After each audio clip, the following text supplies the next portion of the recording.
A new legal blow to President Trump's immigration crackdown. A federal appeals court says he unlawfully invoked the Alien Enemies Act to quickly deport alleged Venezuelan gang members. The Fifth U.S. Circuit Court of Appeals ruled that the administration cannot move forward with using the centuries-old wartime law for deportations in Texas, Louisiana, and Mississippi.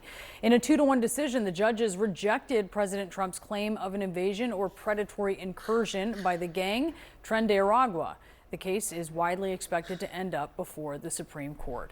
We have CNN senior legal analyst Elie Honig here with us on this. All right, Elie, first off, why did the court 2-1 say that there was no predatory incursion by the Venezuela gang Tren de Aragua, as Trump had claimed?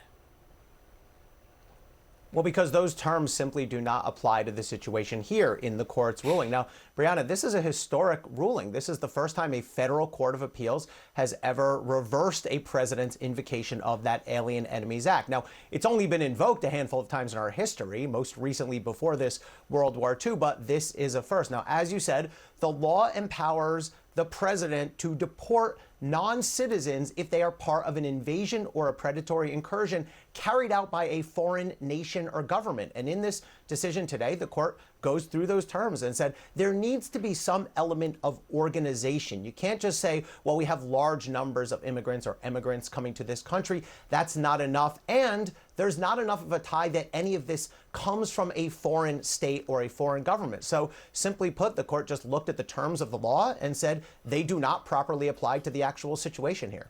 So what's the effect of this ruling? What are the limitations of this ruling?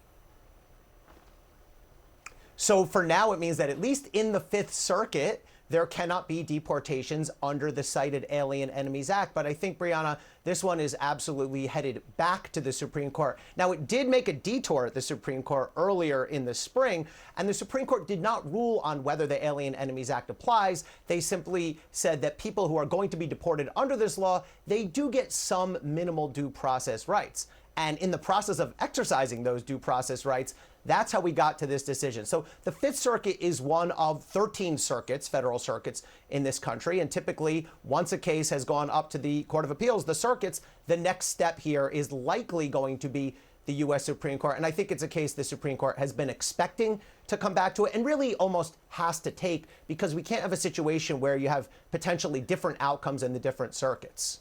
So to the layperson, they might look at that and say, wait, why did they get this, as an emergency matter, kick it back down, only to ultimately get it again? It seems like a bunch of back and forth when ultimately the Supreme Court is going to have to decide on this.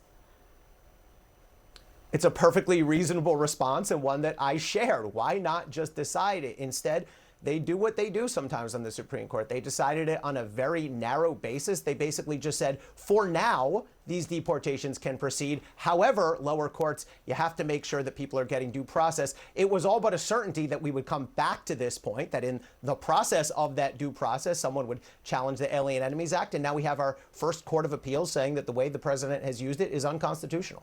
I also want to ask you about this appeal from the president and Defense Secretary Pete Hegseth of a California federal judge's ruling yesterday that they violated the Posse Comitatus Act by using U.S. military for domestic law enforcement in Los Angeles this summer. What are you watching for here?